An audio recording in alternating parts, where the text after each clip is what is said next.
کون سی برائی موجود ہے اس کو ایکسیپٹ کریں. دیکھیں بڑا مشکل ہوتا ہے انسان کے لیے اس بات کو ماننا کہ مجھ میں یہ برائی موجود ہے. مثال کے طور پر میں غیبت کرتی ہوں، ہاں میں اس کو ڈسکشن کا نام دے دیتی ہوں.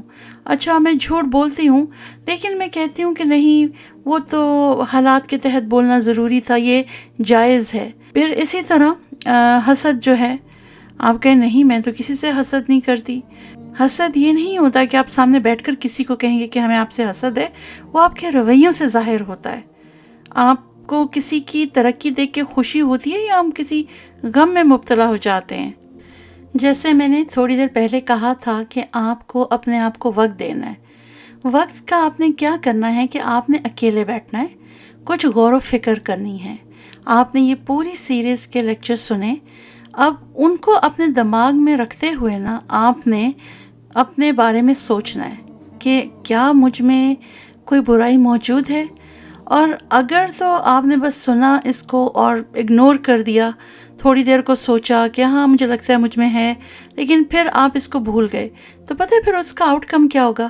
آپ کے دماغ میں جب بھی یہ تزکیہ نفس کی سیریز آئے گی نا تو ہر برائی جو ہے وہ آپ کو دوسروں میں نظر آئے گی. سپوز آپ کی ساس کو غصہ آتا ہے، ہاں آپ کی جو بھاوج ہیں ان کے اندر تکبر ہے. پھر آپ سوچیں گی کہ میری ایک اور جٹھانی ہے وہ بہت جھوٹ بولتی ہیں، غیبت کرتی ہیں.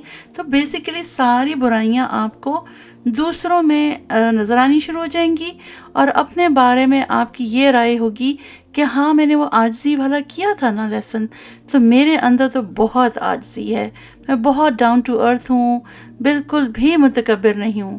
تو یقین کریں کہ یہ جب آپ دوسروں کے بارے میں یہ سوچیں گے اور اپنے بارے میں یہ سوچیں گے نا تو یہ ایک اور بہت بری بات ہے. ہمارا یہ کام نہیں ہے کہ ہم دوسروں کی فکر کریں کہ ان کے اندر کیا برائیاں ہیں، ہم نے تو اپنے اندر سے یہ بیماریاں نکالنی ہیں. تو اس کے لیے آپ کو پھر وہی مجاہدہ درکار ہوگا، کوشش ہوگی.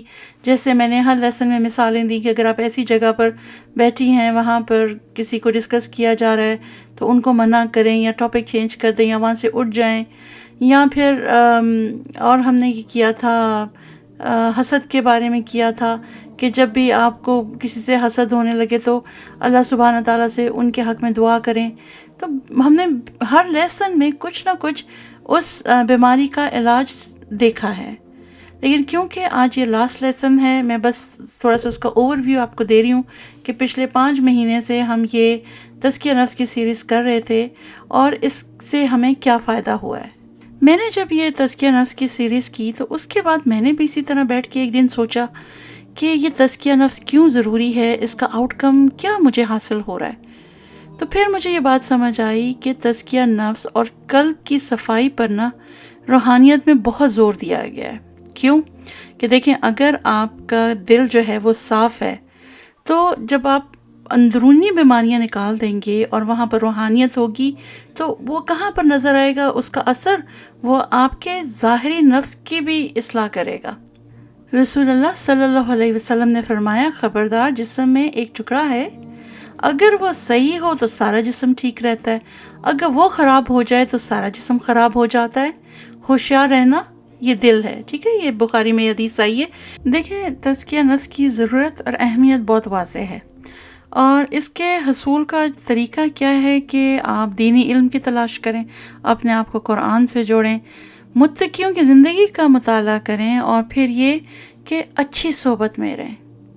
یعنی ایسے لوگوں کی کمپنی میں رہیں کہ جب آپ ان کے ساتھ ہو نا تو آپ کو لگے کہ یہ آپ کو برائیوں سے دور کر رہے ہیں اور آپ کو آخرت کی تیاری کی ترغیب دے رہے ہیں. تو کوشش کریں ایسے لوگوں کی آپ کمپنی میں رہیں. آپ کوئی انسٹیٹیوٹ جوائن کریں، قرآن کورسز کریں، اپنے دلوں کو وسعت دیں، معاف کرنا سیکھیں، لوگوں کے کام آئیں. تو پھر کیا ہوگا کہ آپ اپنے اندر خود نا بہت پازیٹیو انرجی محسوس کریں گے. یہ جو میں آپ سے بات کر رہی تھی نا کہ آپ کو مجاہدہ درکار ہے، آپ کو محنت کرنی ہے اپنے اندر سے ساری بیماریاں نکالنے کے لیے، تو اس کا پورا تصور جو ہے نا سورہ النازعات کی آیت نمبر 40 اور 41 میں ہمیں مل جاتا ہے، اور اس کا ترجمہ ہے، اور جو لوگ اپنے رب کی بارگاہ میں خوف سے کانپتے ہیں اور نفس کی خواہشات سے پرہیز کرتے ہیں، یقیناً ان کا ٹھکانہ جنت ہے. آپ بس اس آیت کا ترجمہ یاد کر لیں اور آپ کو پھر پتہ چل جائے گا کہ تزکیہ نفس کیوں ضروری ہے۔ کیونکہ اگر آپ کے اندر اللہ کا خوف ہوگا، آپ اپنے نفس کی خواہشات سے پرہیز کریں گے، تو الٹیمیٹ ٹھکانہ جنت ہے۔ اس کے اپوزٹ جائیں گے تو پھر جہنم ہے۔ تو ڈیسیژن آپ نے خود لینا ہے۔ پھر قرآن میں ہی اللہ سبحانہ تعالیٰ نے خود کہا ہے کہ اللہ نیک لوگوں کے ساتھ ہے۔ پھر ایک اور جگہ اللہ سبحانہ تعالیٰ فرماتے ہیں کہ اللہ تعالیٰ نیک لوگوں کی دنیا میں مدد کرتا ہے اور وہ ان کو بخش دے گا اور آخرت میں ان کا اجر دے گا۔ دیکھیں، آپ کا کام ہے نیت اور کوشش کرنا۔ اب آپ کو اس میں جو برکت دے گا، جو اس میں آپ کو کامیابی دے گا نا، وہ صرف آپ کا رب ہے اور کوئی آپ کی مدد نہیں کر سکتا۔ پھر ہم نے ایک ٹاپک ہم نے کیا تھا بخل کے اوپر۔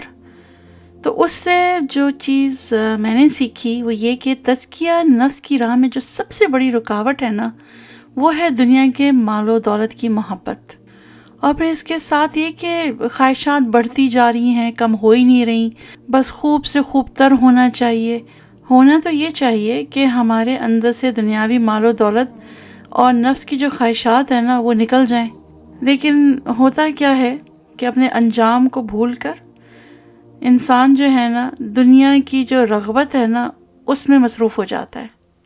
اچھا، پھر ایک اور ضروری بات یہ کرنی ہے کہ جیسے ہم کہتے ہیں نا مجاہدہ کرنا ہے، کوشش کرنی ہے، تو اس کے لیے نا علماء نے اپنے کچھ رائے دی ہے۔ وہ یہ کہتے ہیں کہ اگر آپ کم کھائیں، کم سوئیں اور کم بولیں تو یہ تینوں چیزیں آپ کو اپنے نفس کو قابو کرنے میں ہیلپ فل ہوں گی۔ آپ نے نوٹس کیا ہوگا انسان جب بہت زیادہ کھا لیتا ہے تو اس کا دل کرتا ہے بس اب میں ریسٹ کروں، لیزی ہو جاتا ہے، اس کا تو نماز پڑھنے کو بھی دل نہیں کرتا۔ اسی طرح جو شخص سو رہا ہے اس کو پتہ ہی نہیں فجر کی نماز جاری ہے۔ جیسے عام طور پہ کیا ہوتا ہے کہ رمضان کی آپ مثال لے لیں، کچھ لوگ ہیں بس وہ روزہ رکھ کے سوتے ہیں تو وہ افطار سے پہلے اٹھتے ہیں، سوتے رہتے ہیں، اور وہ نمازیں جا رہی ہیں، بس افطار سے پہلے اٹھے اور آ کے ٹیبل پر بیٹھ گئے روزہ کھولنے کے لیے۔ پھر جو شخص بے حد بولتا ہے اس کو سمجھ ہی نہیں آتی کہ وہ بولنے میں کیا کیا باتیں کر گیا، ڈائریکٹلی انڈائریکٹلی غیبتیں ہو گئی ہیں، چغلیاں ہو گئی ہیں، مطلب خام خواہ بولنا ضروری نہیں ہے۔ تو اگر آپ مجاہدہ کرنا چاہتے ہیں اور کوشش سے اپنے اندر سے یہ بیماریاں یا برائیاں جو پیدا ہو جاتی ہیں ہمارے اندر اس کو نکالنا چاہتے ہیں نا، تو پلیز ان تین چیزوں پہ بھی غور کریں: کم کھانا، کم سونا، کم بولنا۔ بہرحال تزکیہ نفس کی سیریز ہے، ہم نے آلموسٹ 24 ٹاپکس کو ٹچ کیا ہے، جس میں آپ مثال لے لیں لالچ، حرص، سرکشی، کسل مندی، احساس کمتری، تکبر وغیرہ شامل ہیں۔ ہر ٹاپک میں نے پہلے آپ کو ایکسپلین کیا، پھر میں نے آپ کو کچھ مثالوں سے سمجھایا، اور پھر ہم نے ان بیماریوں کو نکالنے کا طریقہ یا علاج دیکھا۔ بہرحال امید کرتی ہوں کہ جنہوں نے بھی یہ سیریز کو فالو کیا، کوئی نہ کوئی کام کرتے ہوئے، کہیں بولتے ہوئے، کسی ایسی محفل میں بیٹھے ہوئے ان کو ایک منٹ کو احساس ہو جائے کہ یہ کام نہیں کرنا ہے، کیونکہ ہم نے تزکیہ نفس کی سیریز کی ہے اور اس کے تھرو ہمیں معلوم ہوا ہے کہ یہ اچھی چیز نہیں ہے۔ تو ہمیں ان چیزوں سے جہاد کرنا ہے، اور یہی مجاہدہ ہے۔ میری اللہ سبحانہ تعالیٰ سے بس یہی دعا ہے کہ اللہ تعالیٰ ہمارے دلوں کو بالکل صاف کر دے اور ہمارے اندر سے تمام برائیوں، ان امراض کو جو ہمارے دلوں میں پائے جاتے ہیں، ان سے ہمیں بالکل پاک کر دے، ہمیں اپنی اطاعت نصیب کرے اور ہمیں ایسے کام کرنے کی توفیق عطا فرمائے جو ہمیں جنت کے قریب لے جائیں۔ پھر یہ کہ اللہ تعالیٰ ہمیں جو دل اور زبان کے گناہ ہیں ان سے بچنے کی توفیق عطا فرمائے، ہمیں غیبت، بغض، چغلی، طعنہ زنی، جھوٹ، حسد، غصے والی جو بیماریاں ہیں ان سے بچائے، اور اس کے اپوزٹ جو ہیں محبت، صبر، برداشت، یہ والی جو خوبیاں ہیں ہمیں عطا فرما دے، اور اللہ تعالیٰ ہم سب کی دعاؤں کو قبول فرمائے۔ اور جو کچھ بھی ہم نے تزکیہ نفس کے ٹاپک میں کور کیا، اللہ تعالیٰ اس کے تھرو ہم سب کے اندر سے وہ برائیاں دور فرما دے اپنی مدد کے ساتھ۔ ہم اللہ تعالیٰ سے جو دعائیں کرتے ہیں اللہ تعالیٰ ان کو قبول فرما لے اور ہم ان برائیوں سے نکل جائیں۔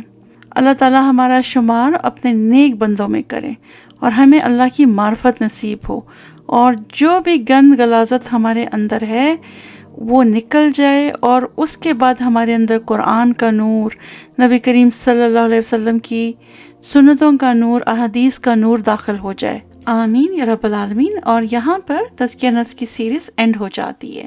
بہرحال آپ لوگوں کے ساتھ یہ ایک بہت خوبصورت سفر رہا، اور جب میں یہ سوچ رہی تھی کہ یہ سیریز اینڈ ہو رہی ہے تو پتہ نہیں کیوں دکھ بھی ہو رہا تھا اور اس کے ساتھ خوشی بھی ہو رہی تھی۔